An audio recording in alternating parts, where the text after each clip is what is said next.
477페이지 상가 건물 임대차 보호법입니다. 주택임대차 보호법은 전두환 정부 때 탄생을 했고 상가 건물 임대차 보호법은 김대중 정부 때 탄생을 했습니다.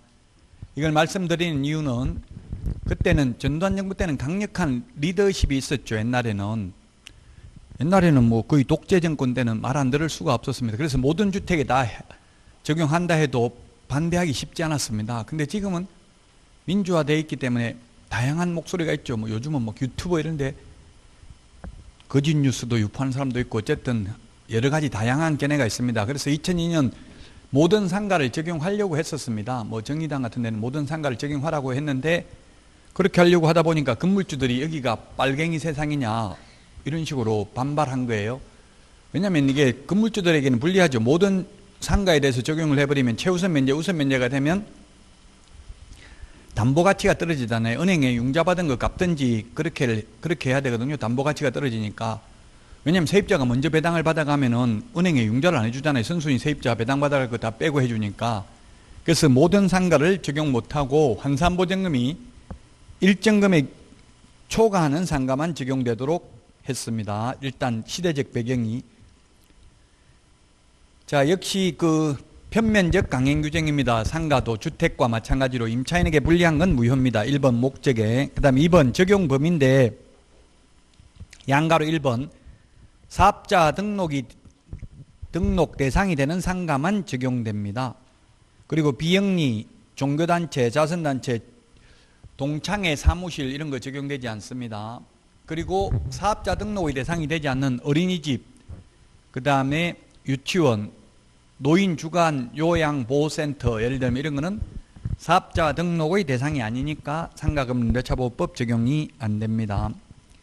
상가건물임대차는 자연인이든 법인이든 모두 다 적용됩니다. 주택은 법인인 경우 원칙적으로 적용이 안 되는데 예외적으로 중소기업, LH, 그 다음에 SH공사 이런 거는 적용된다고 했습니다. 근데 상가는 자연인이든 법인이든 모두 적용됩니다. 양가로 2번 일시사용을 위한 임대차임이 명백한 경우는 적용되지 않습니다. 우리 흔히 깔세, 서울에서는 깔세라고 하고요. 사골세, 깔세가 표준말은 아닌 것 같더라고요. 사골세 이런 게 표준말인 것 같은데 서울에서는 오히려 깔세라는 말을 많이 쓰더라고요.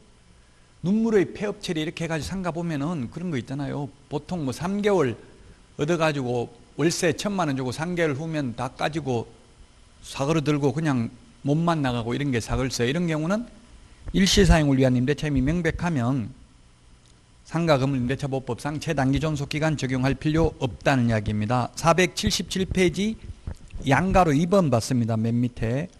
그 다음에 양가로 3번 맨 밑에 일정 금액 보증금을 초과하는 경우 적용하지 않는다. 478페이지 그 금액이 나와 있는데 지금 서울인 경우는 얼마입니까? 박스 맨 오른쪽에 것만 기억하면 된다고 했죠? 현재 것만 9억 초과하는 경우 서울에서 9억 초과하면 원칙적으로 적용되지 않는다. 부산하고 과밀억제권역은 6억 9천, 그 다음에 육구는 54, 육구 54죠?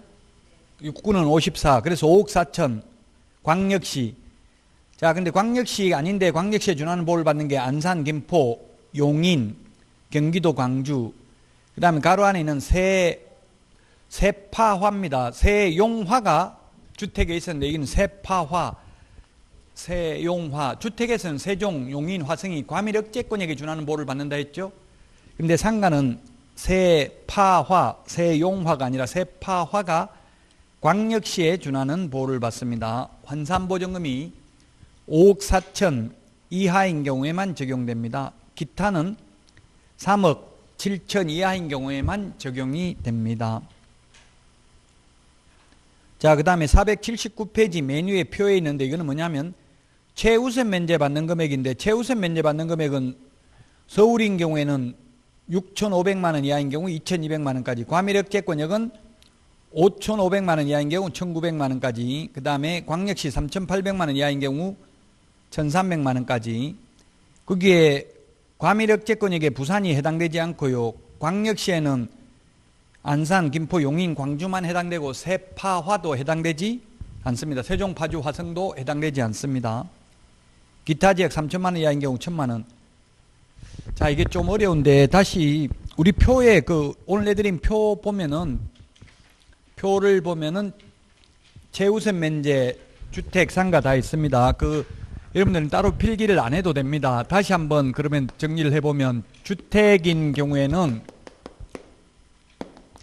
서울인 경우에는 주택이 얼마였어요? 1억 1천만 원 이하인 경우에 나누기 3을 하면은 3,700, 100만 원 단위로 절상해서 최우선 면제 받습니다. 그 다음에 과밀억제권역은 1억 원 이하인 경우 나누기 3을 해서 3,400만 원까지. 과밀억제권역이 아닌데 과밀억제권역에 준하는 보호를 받는 게 세용, 옹화, 세종, 용인, 화성시, 정용화가 아니라 세용화라고 했습니다. 과밀억제권역에 준하는 보호를 받고요. 그 다음에 광역시인 경우에는 6천만 원 이하인 경우에 나누기 3을 해서 2천만 원까지 최우선 면제 받습니다. 그 다음에 기타 지역은 5천만 원 이하인 경우에 나누기 3을 해서 1,700만 원까지 최우선 면제 받습니다. 광역시가 아닌데 광역시에 준하는 보호를 받는 게 파주가 신설됐습니다. 파주가 신설됐고요. 옛날부터 있는 게 경기도 용인은 안산, 용인은 원래 있었는데 이게 과밀억제권으로 올라갔습니다. 그래서 원래는 강력시였는데 안산, 김포, 경기도, 광주. 이 경기도 광주시가 제가 광주에 한 8년 살았는데 이게 경기도 광주에 그 광고 보고 들어가는 게 서울에서 20분대 출퇴근 가는 강남에서 이렇게 돼 있더라고요. 거리는 한 16km밖에 안 돼요. 강남에서 잠실에서 진짜로. 그래서 밤 12시에 차 하나도 없을 때 가면 20분 만에 가요.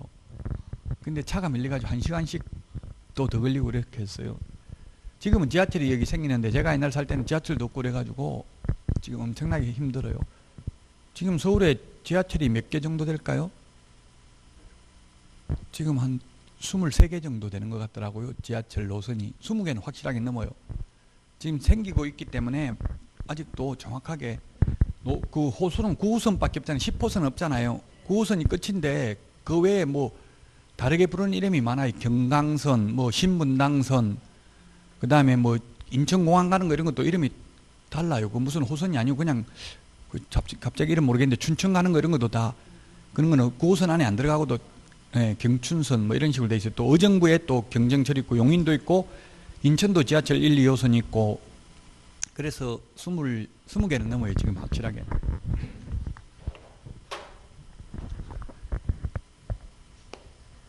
자, 이게 주택이고요.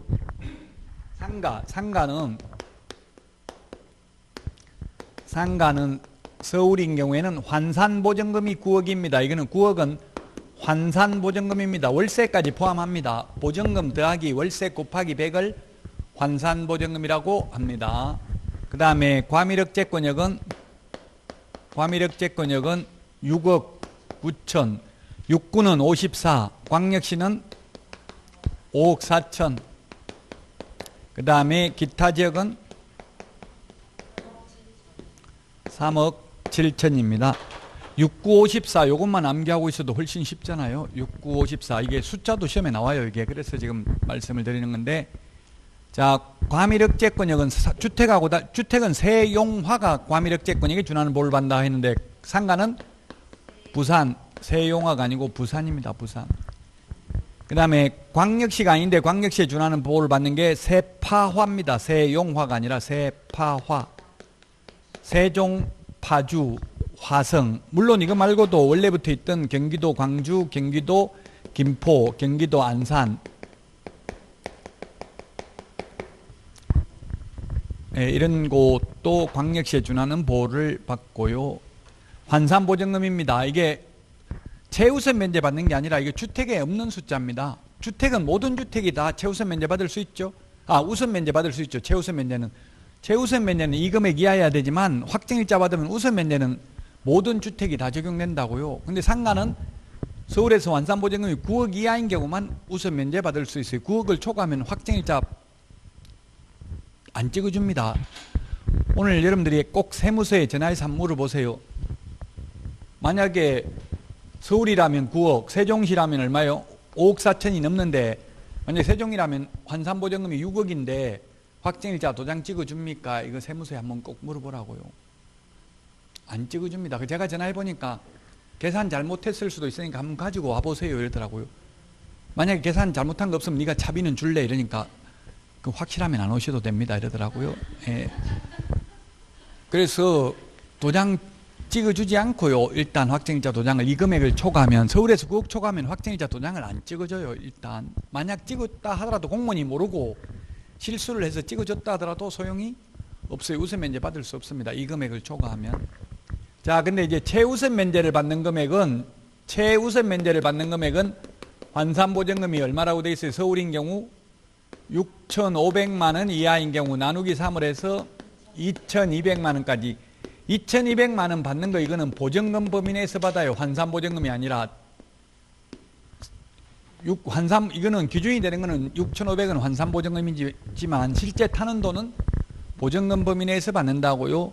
자, 그 다음에 과밀억제권역은 5,500만 원 이하인 경우에 나누기 3을 하면 얼마입니까? 1,900만 원. 그 다음에 광역시인 경우에는 3,800만 원 나누기 3을 하면 1,300만 원. 기타 지역은 3천만 원 이하인 경우에 나누기 3을 하면 1,000만 원까지 최우선 면제 받습니다. 자, 서울은 그대로 서울인데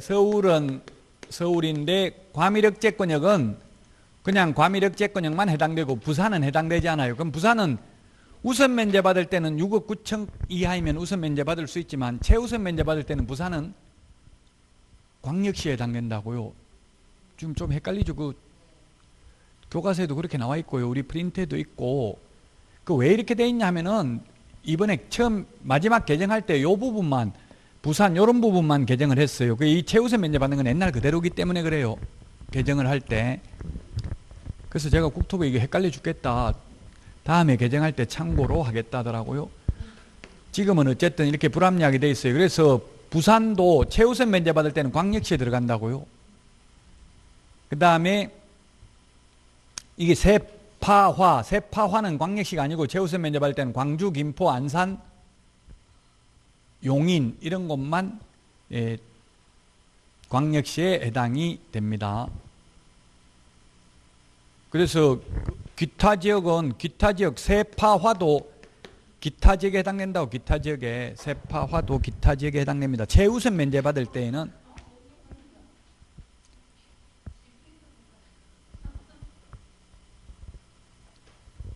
뭐가 헷갈려요. 용인도 최우선 면제 받을 때는 광역시에 해당이 됩니다. 용인은 여기도 들어가고 용인은 뭐 두 군데 다 들어가죠. 지금 우리 그 프린트에도 있고 교과서에도 있고 이걸 잘 보시면 돼요. 이렇게 상가가 좀 복잡하게 된 게 최우선 면제는 옛날 그대로인데 우선 면제 받는 금액이 부산은 과밀억제권이 아닌데 부산 과밀억제권이 준하는 보호를 받는 걸로 됐고 세파화가 광역시가 아닌데 광역시에 준하는 보호를 받는 걸로 개정됐어요. 이것만. 최우선 면제는 옛날 그대로고 그러다 보니까 좀 헷갈려요. 하나만 예시를 들고 그냥 넘어가겠습니다. 또 다음 기회에 알면 됩니다. 모르는 게 있으면. 만약에 서울에서 보증금이 500 더하기 월세가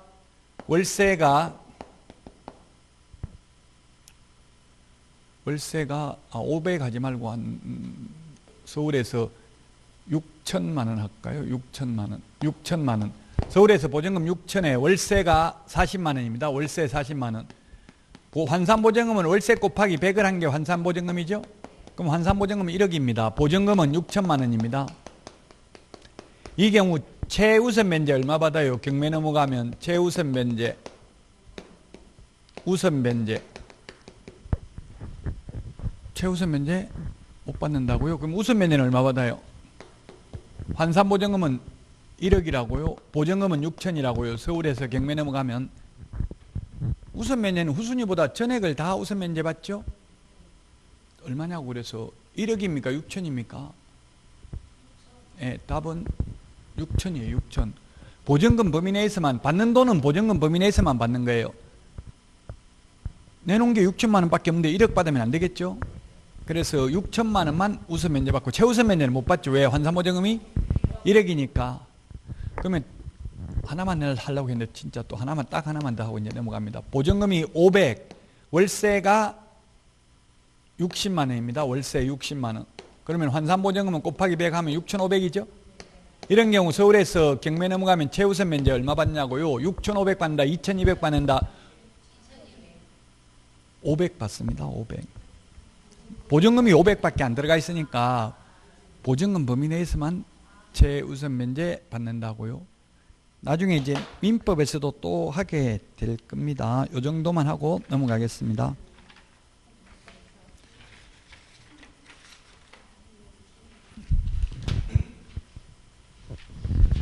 (480페이지) 확정일자 받으면 우선 면제 받는다 했고요. (481페이지) 최단기 존속기간 주택은 2년, 상가는 1년이라고 했죠. 묵시적 갱신, 법정 갱신. 주택하고 똑같은데 주택하고 조금 다른 점이 상가의 경우에는 상가 주인은 건물주인 경우 임대차 기간 만료 전 6개월부터 1개월 사이 5개월 동안 갱신 거절하는 건 똑같습니다. 근데 주택의 경우 임차인이 1개월 전까지 갱신 거절 통지하지 않는 경우도 묵시적 갱신이 되는데 상가는 임차인에 대한 규정은 없습니다. 묵시적 갱신되면 또 최단기 존속기간 1년을 보장해 주어야 합니다.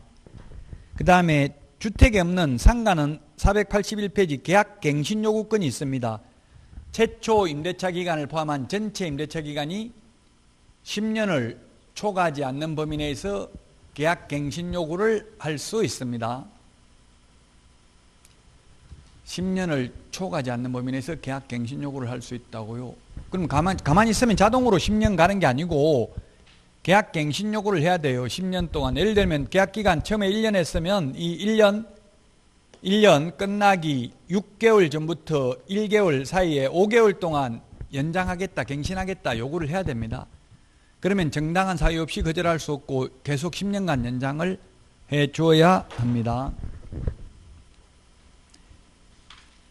자, 그 다음에 482페이지 양가로 2번 계약갱신 요구를 거절할 수 있는 사유입니다. 계약갱신 요구를 거절할 수 있는 사유 8가지가 있는데 1번에 보니까 3개의 차임에게 이르도록 차임을 연체한 사실이 있는 경우입니다. 3개의 차임액이라고 하면 한 달 월세액이 100만 원이라면 300만 원이 연체돼야 됩니다. 그럼 한 달에 이번에 장사가 안 돼서 코로나19 때문에 코로나19 외국 대통령이 말할 때는 보니까 코비드-19 이렇게 이야기하더라고요. 코비드가 맞죠? 코비드 코로나 바이러스 디지즈 19 코로나19 때문에 영업이 안 돼가지고 100만 원 중에서 50만 원밖에 월세 못 주겠다. 이렇게 하면 200만 원이 300만 원이니까 6개월이 연체돼야 된다고요. 지금 이거 월세 깎아주는 만큼 세금을 줄여주더라고요. 지금 조세특례제한법이 이미 개정됐더라고요. 그래서 주인 입장에서는 깎아주는 금액의 50%를 세제 혜택을 주는 거예요. 그럼 100만 원 깎아주면 50만 원 정부에서 보조해 주는 거나 마찬가지죠. 지금 전기세 이런 것도 다 깎아주고 그렇게 하는 것 같더라고요. 그거 전 국민 뭐 줄지 70% 하위 70% 줄지 4인 가족 100만 원 이거는 아마 야당하고 협의가 정부에서는 지금 다 준다고 할 수가 없어요. 이미 예산안 제출해놓고 또 갑자기 변경해가 다 준다고 하면 신뢰가 깨지잖아요. 그래서 국회로 넘겨서 국회에서 야당하고 합의하면 해준대요. 합의 안 되면 일방적으로 해줄 수는 없죠. 뭐 다수당 됐다고 일방적으로 해주면 또 엄청난 비난을 받으니까 그렇지 않은 한은 아마 다 될 가능성이 많을 것 같아요. 전 국민 다 줄 가능성이.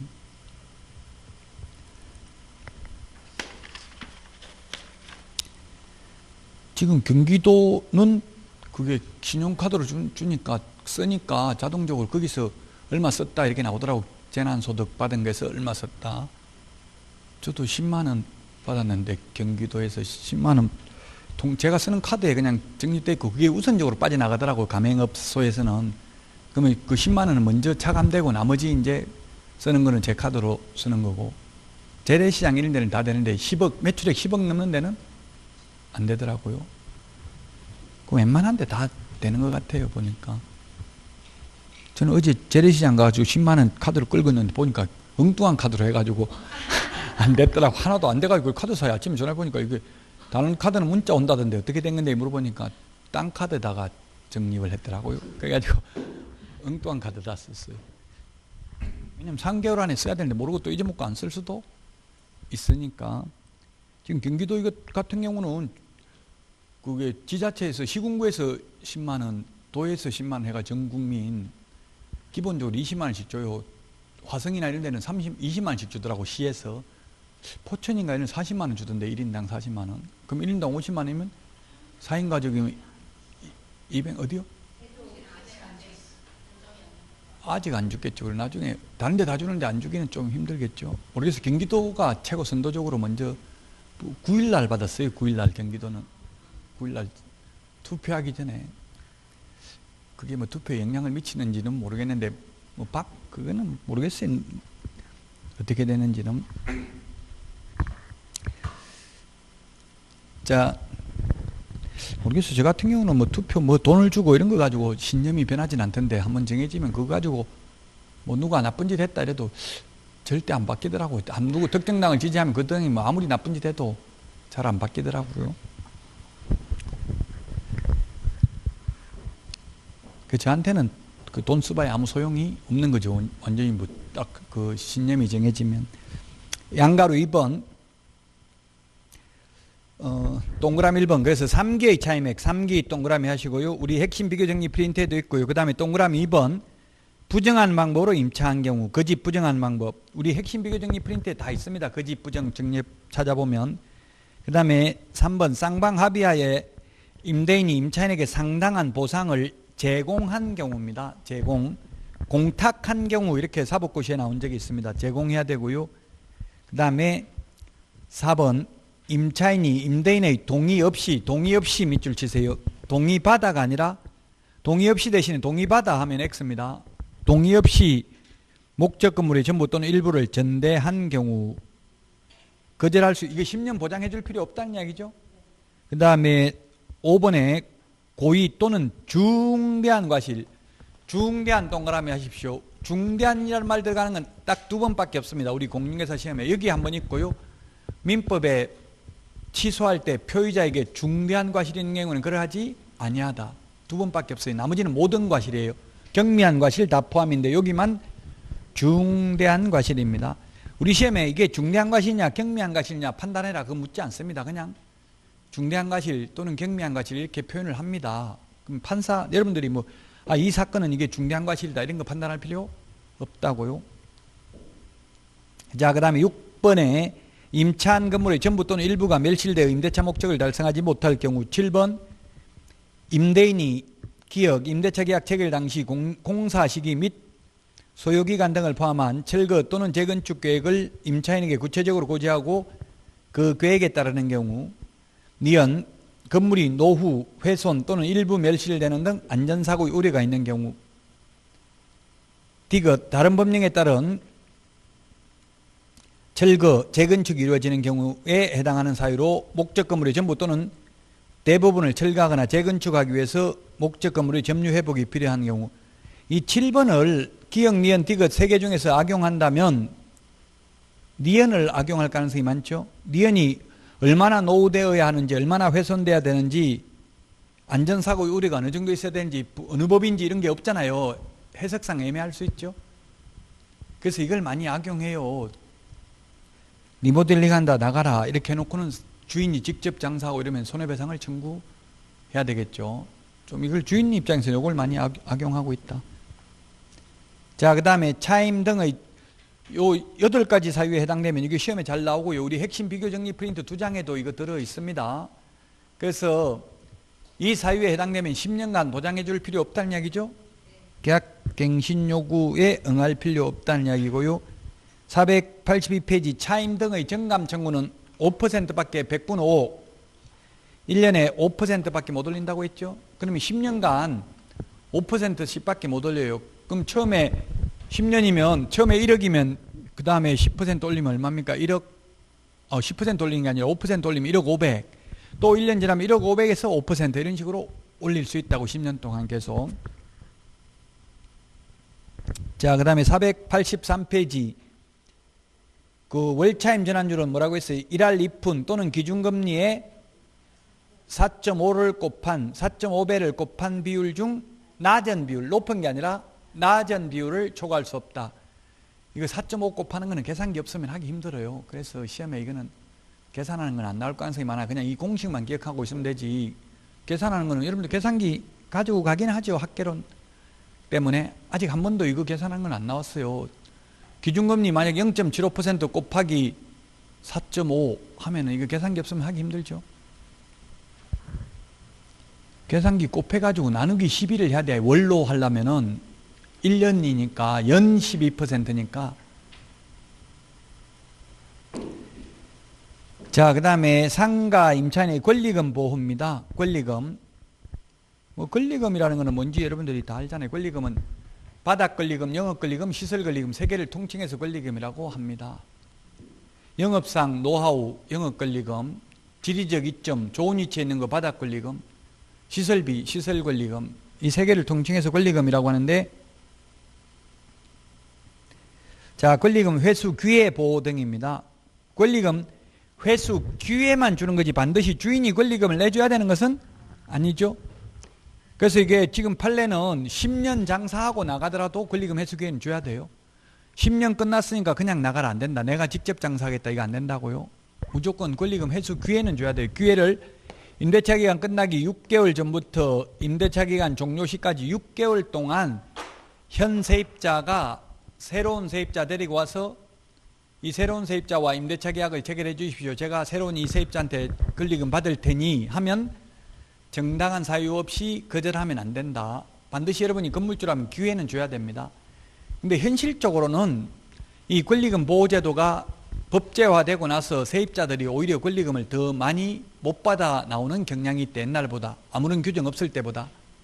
아무런 규정이 없을 때는 몰래 세입자들끼리 막 받아 나오고 이렇게 했거든요. 근데 지금은 합법적으로 주인이 권리금 못 받아가기로 막을 수 있는 게 엄청나게 많아요. 여기 한번 법조문을 보겠습니다.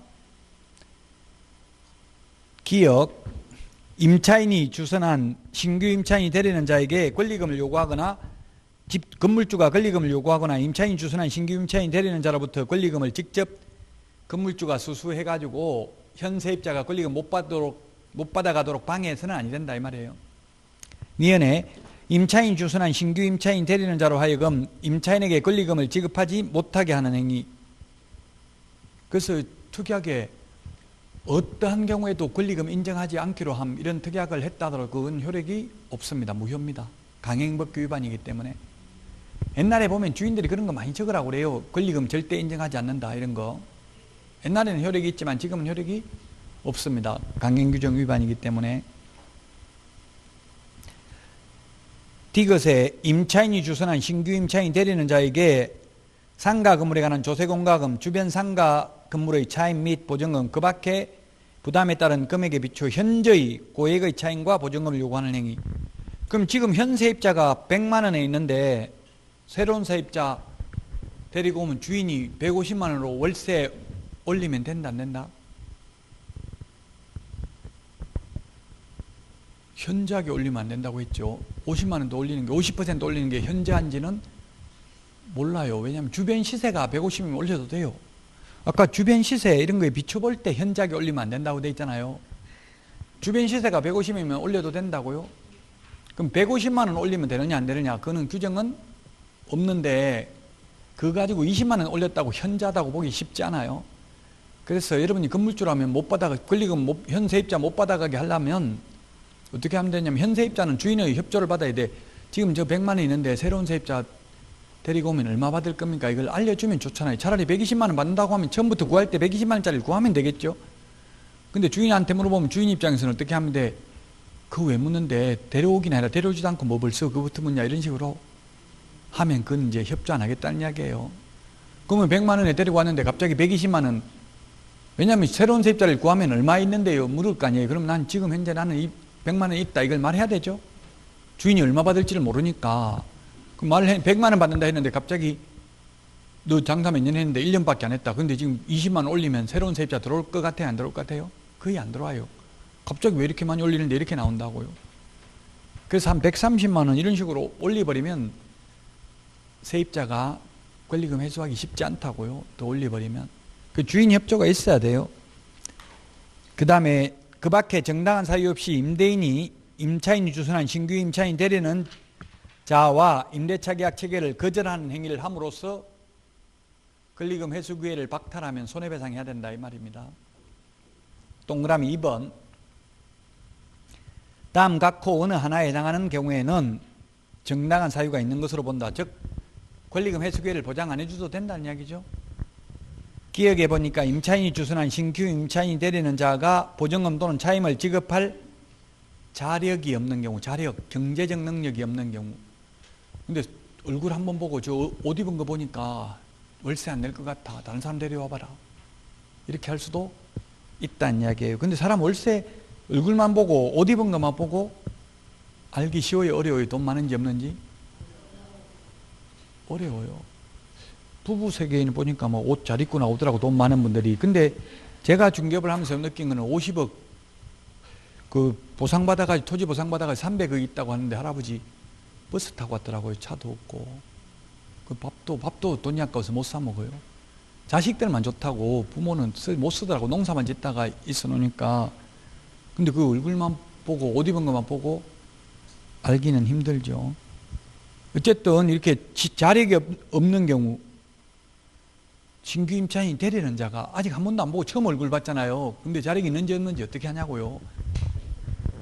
그 다음에 니은에 보니까 임차인이 주선한 신규 임차인이 되려는 자가 임차인으로서의 의무를 위반할 우려가 있거나 그 밖에 임대차를 유지하기 어려운 상당한 이유가 있는 경우, 우려가 있다. 아직 위반한 것도 아니고 앞으로 위반할 것 같다.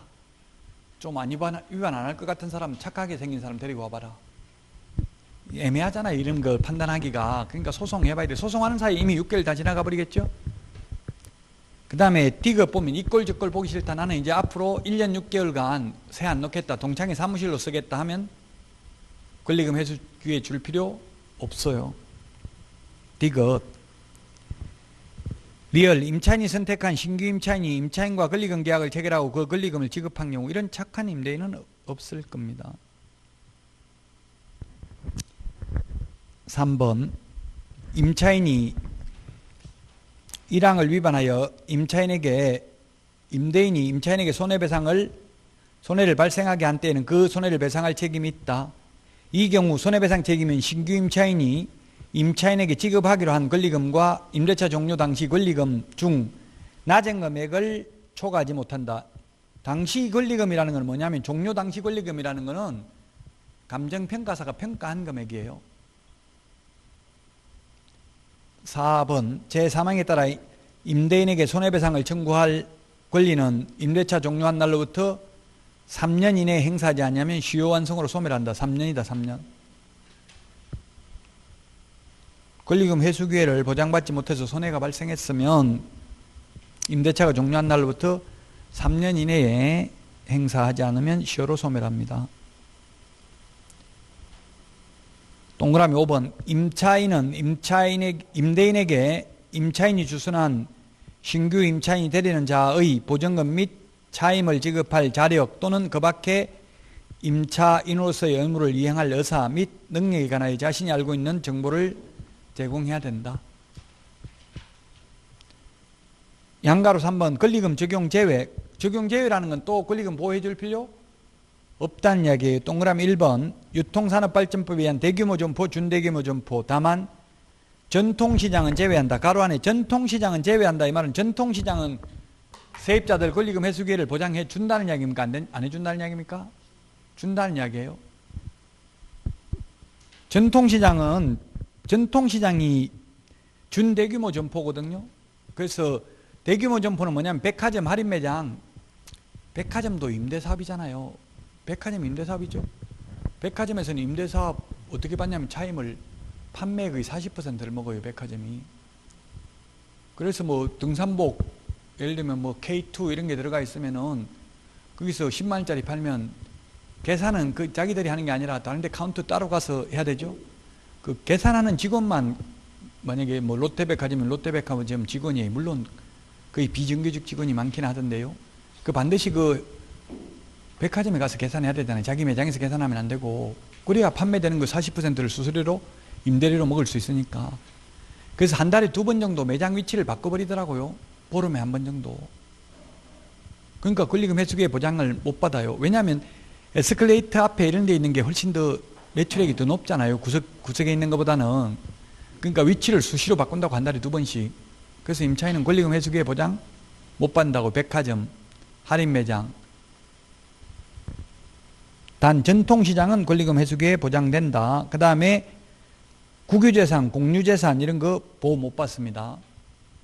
지금 서울 강남 고속버스 터미널 지하상가, 인천 뭐 부평 지하상가 이런데 지하상가 많아요. 대구 반월당 지하상가, 부산 서면 지하상가 이런 거 많다고요. 이 지하상가는 개인 게 아니라 공유재산입니다. 공유재산. 그 지자체 거라고요. 그런 거는 권리금 회수기의 보장이 안 됩니다. 근데 실제로 몇 억씩 주고 막 불법으로 그걸 전대를 하고 있더라고요. 원래는 전대도 안 돼요. 그 임대차 기간이 얼마냐면은 15년, 뭐 20년 이런 식으로 하는 것 같더라고요.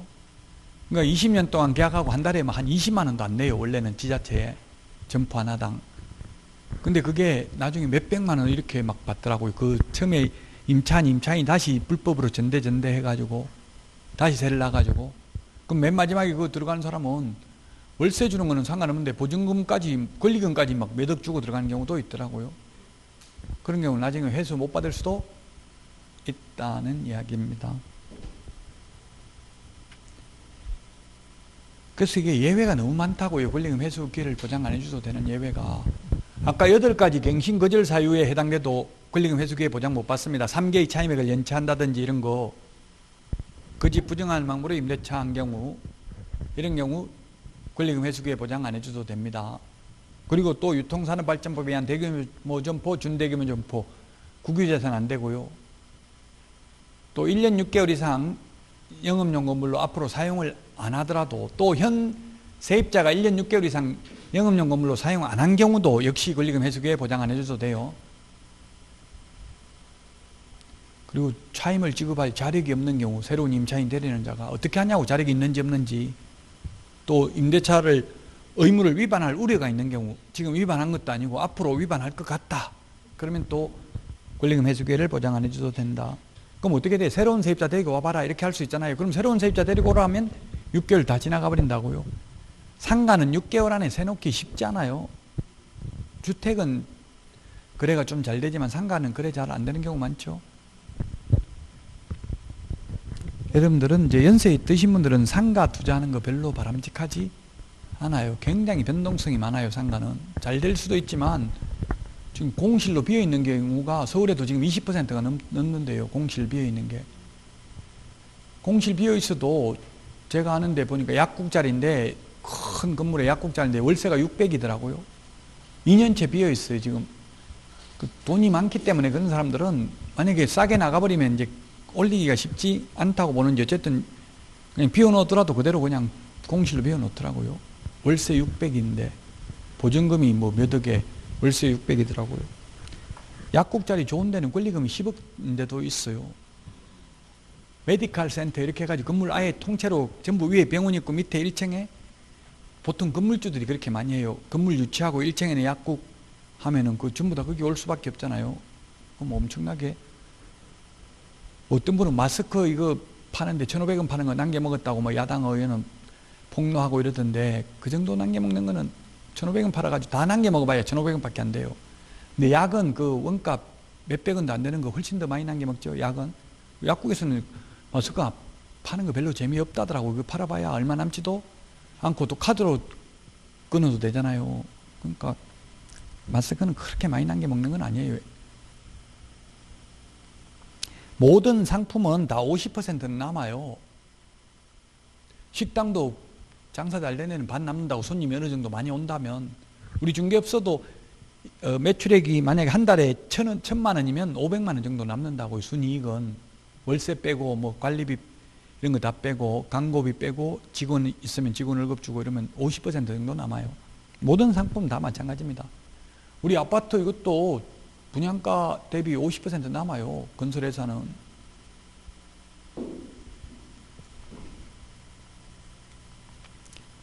자, 그 다음에 표준계약, 양가로 4번 표준계약서 작성입니다. 국토교통부 장관이 권리금 표준계약서 사용을 권장할 수 있습니다. 권리금 표준계약서는 국토교통부 장관입니다. 근데 상가 건물 임대차 표준계약서는 법무부 장관이 사용을 권장할 수 있습니다. 법무부 장관. 우리 핵심 비교정리 프린트 2장 안에 다 들어있어요. 이런 말들이 전부. 자, 그 다음에 485페이지 등록사항 등의 열람 제공 요청할 수 있습니다. 그 확정일자 받은 임대차 확정일자의 사업자 등록 신청일, 확정일자 받은 날 이런 걸 요청할 수 있다고 이해관계인은.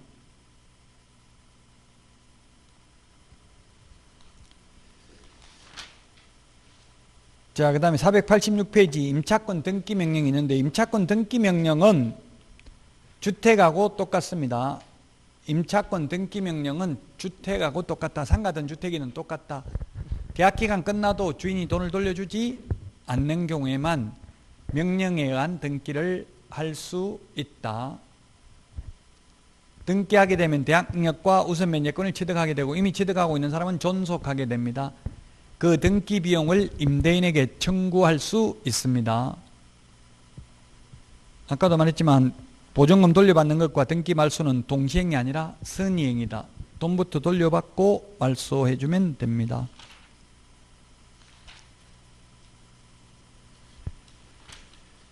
자, 그 다음에 491페이지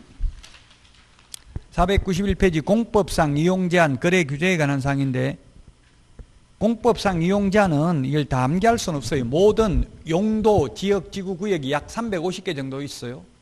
수변구역, 접도구역, 연안구역, 하천구역 등등 350개의 용도, 지역, 지구 구역이 있는데 다 행위제한입니다. 이용제한입니다. 그럼 토지 용계획 확인서 떼보고 무슨 행위를 할 수 있는지 없는지 확인해 달라고 하면 해줍니다. 그 중에서 용도, 지역, 지구 구역 중에서 거래 규제가 딱 하나 있습니다. 즉 토지거래 허가구역은 구역이라는 말이 들어가도 허가구역에서는 허가받아야 거래할 수 있죠. 그만 거래 규제입니다.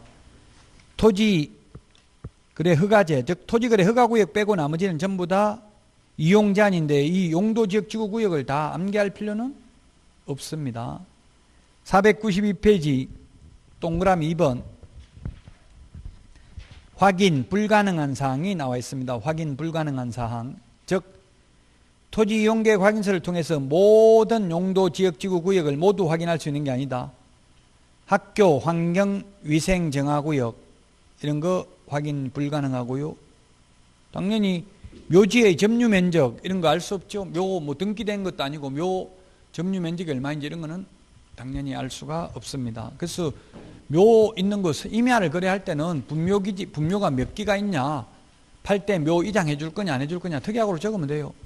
비싸게 받으려면 이장해 준다고 할 거고 이장이 안 되고 묘가 산에 많으면 비싸게 받기 힘들겠죠. 그렇게 개업공개서는 그대로 적어주기만 하면 됩니다.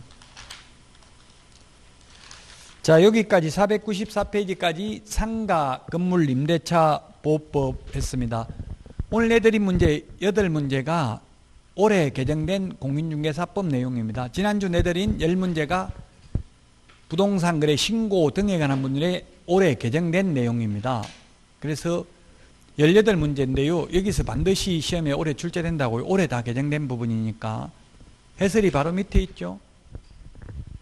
그 해설이 오류가 있을 수도 있다는 전제하에서 여러분들이 꼭 좀 풀어보셔야 돼요. 지난주 내드렸던 게 9번 문제가 답이 3번이었죠. 지난주 내드렸던 거 9번 문제 답 3번입니다. 그 문제는 오늘 풀어보셔야 돼요. 다음에 할 시간이 없어요. 또 다음 주에는 문제 따로 내드린다고요. 자, 여기까지 하고 495페이지 경공매 매수 신청 대리부터 쉬었다가 하도록 하겠습니다.